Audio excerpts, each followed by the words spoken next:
தற்போது நம்முடைய பொருளாதார நிபுணர் ஆடிட்டர் வெற்றி விடியல் சீனிவாசன் இருக்கிறார். வணக்கம் சார். இப்ப நம்ம ரகுநாதன் சார் பேசும்போது மிக சிறப்பாக சுகர் கோட்டட், ஒருவேளை இந்த பட்ஜெட் கின்ற அல்வா கின்றது அதுக்குதானோ, அல்வாவை கொடுத்துட்டு எல்லாருக்கும் விட்டுறாங்களோ ஒரு சந்தேகம் வருது. அதே மாதிரி ரயில்வே துறையில எந்த அளவுக்கு பாதிப்பு இருக்கின்றது இவர் சொன்னாரு. ஏற்கனவே பிரவீன் பேசும்போது அந்த கருத்துக்கெல்லாம் சொன்னாரு. ஓவராலா இந்த பட்ஜெட் ஆனா ஒரு எதிர்பார்ப்பை ஏற்படுத்தியிருக்கு. ஏன்னா டெல்லி தேர்தல் வரப்போகுது. டெல்லியில ஜெயிச்சே ஆக வேண்டிய கட்டாயத்தில் பாஜக, அதாவது ஆளும் மத்திய அரசு இருக்கின்றது நீங்க அறிஞ்சிருப்பீங்க. எனவே இந்த பட்ஜெட்ல எது புதுசா என்ன கொடுக்க போறாங்க? மக்களுக்கான பட்ஜெட்டா, நீண்ட காலமா மக்களுக்காக தான் பட்ஜெட் போடுறாங்க. ஆனா மக்களுக்கான பட்ஜெட்டா இருக்கான்னா அது கேள்விக்குறியா தான் இருக்கு. எப்போதும் எல்லாரையும் முழுமையா திருப்திப்படுத்த முடியாது. இந்த ஆண்டு பட்ஜெட் எப்படி இருக்கும்? இன்னும் சற்று நேரத்தில், இன்னும் 2 மணி நேரத்தில் பட்ஜெட் வரப்போகுது. உங்கள் பார்வை என்ன? அடிப்படையாக இருக்கக்கூடிய சம்பளக்காரர்களுக்கு 1 லட்சம் ரூபாய் கூடுதலாக வரும். இப்போ 7 லட்சம் இருக்கக்கூடியது வரி இல்லைன்னு சொல்லக்கூடியதை 7.5 அல்லது 8ன்னு கொண்டு போவாங்க. அந்த இடத்துல அதை அதிகரிக்கலை அப்படின்னா ஸ்டாண்டர்ட் டிடக்ஷனுங்கிறத 50 75ன்னு போன வருஷம் பண்ணாங்க. இந்த 75 1ன்னு பண்ணுவாங்க. ஸோ 25,000 ரூபாய் அந்த இடத்துல நமக்கு ஒரு பெனிஃபிட் கிடைக்கும். புதிய ரூட்டுக்குள்ளே போக ஆரம்பிச்சிட்டோம். அதாவது முன்னாடியெல்லாம் ஒரு பேசிக் எக்ஸம்ஷன் த்ரெஷ்ஹோல்டுன்னு சொல்லுவாங்க. அதுக்கு கீழே டாக்ஸ் இல்லை அப்படின்னா மேலே வரக்கூடிய டாக்ஸுக்கு அந்த இடத்துலேருந்து தொடங்கும். இப்போ அந்த மாதிரி கிடையாது. 7 லட்சத்துக்கு குறைவாக ஒருத்தருக்கு இருக்குன்னா அவருக்கு ஒரு வரி போடுவாங்க.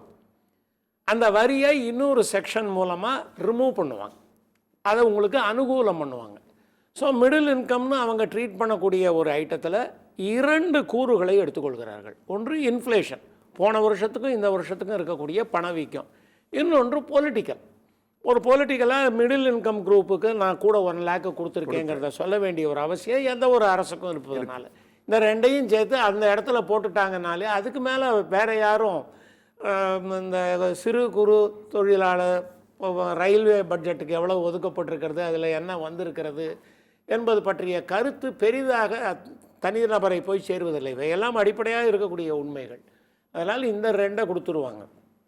இப்போ இருக்கக்கூடிய ஒரு முரண், ஒருவர் வீட்டு கடன் வாங்கி, வீட்டு கடன், கடன் வசதிக்கு வீட்டு ஹவுசிங் லோன்னு சொல்லக்கூடிய வீட்டு வசதி கடனை வாங்கி அதில் அவரே இருந்துட்டார்னா அவர் கட்டக்கூடிய வரிக்கு சலுகை இல்லை. சம்பளத்திலேருந்து கழிக்கக்கூடிய சலுகையோ இல்லை வருமானத்திலேருந்து கழிக்கக்கூடிய சலுகையோ இல்லாமல் போயிடுது.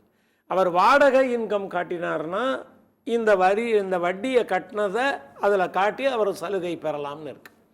இது ஒரு முரணாக பார்க்கிறேன். எதனோடு முரணாக இருக்கிறதுனா, எல்லோருக்கும் வீடு என்கிற ஒரு திட்டத்தின் கீழ் நான் என்னுடைய வீட்டில் நானே இருக்கிற பொழுது நான் கட்டுற வட்டிக்கு எந்த சலுகையுமே இல்லை. பட் வரியினுடைய ரேட்டை குறைச்சிட்டாங்க.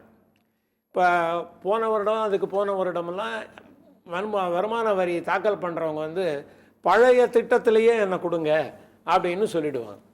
பழைய திட்டத்தில் கொடுங்க அப்படின்னா அவங்களுக்கு டாக்ஸு கூட வருதுங்கிறத கண்டுபிடிச்ச உடனே என்னை புது திட்டத்துக்கு கீழே கொண்டு வாங்கன்னு சொல்ல ஆரம்பிச்சிட்டாங்க.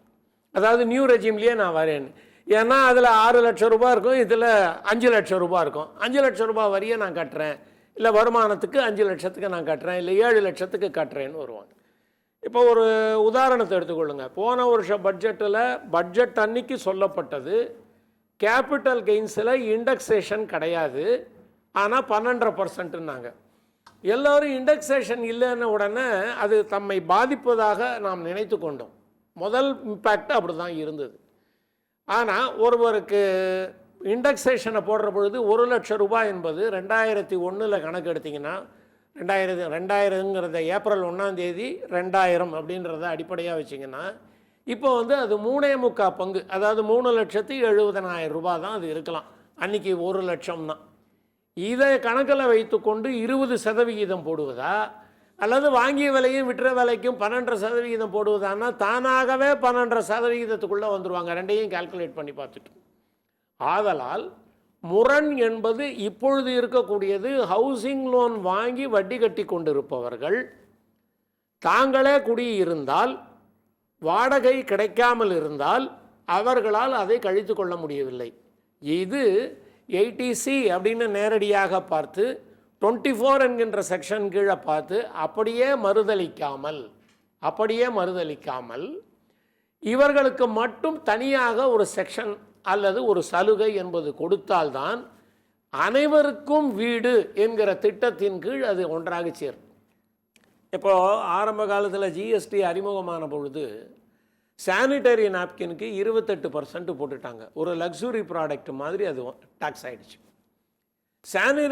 சானிடரி நாப்கின் என்பது இந்தியா முழுவதும் இருக்கக்கூடிய அந்த வகுப்பை சார்ந்த அந்த பிரிவினை சார்ந்த பெண் மக்கள் பயன்படுத்தக்கூடியது.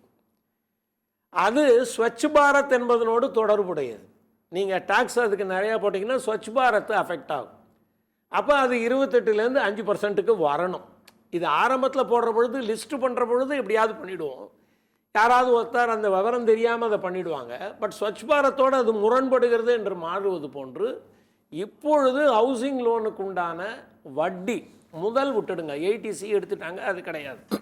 முதலுக்கு உண்டான வட்டியை நாம் கட்டுகின்ற பொழுது அதற்கு ஒரு சலுகை வந்தால் அனைவருக்கும் வீடு என்கின்ற திட்டத்தின் கீழ் முரண் நீங்கும் என்பதை பார்க்க வேண்டும்.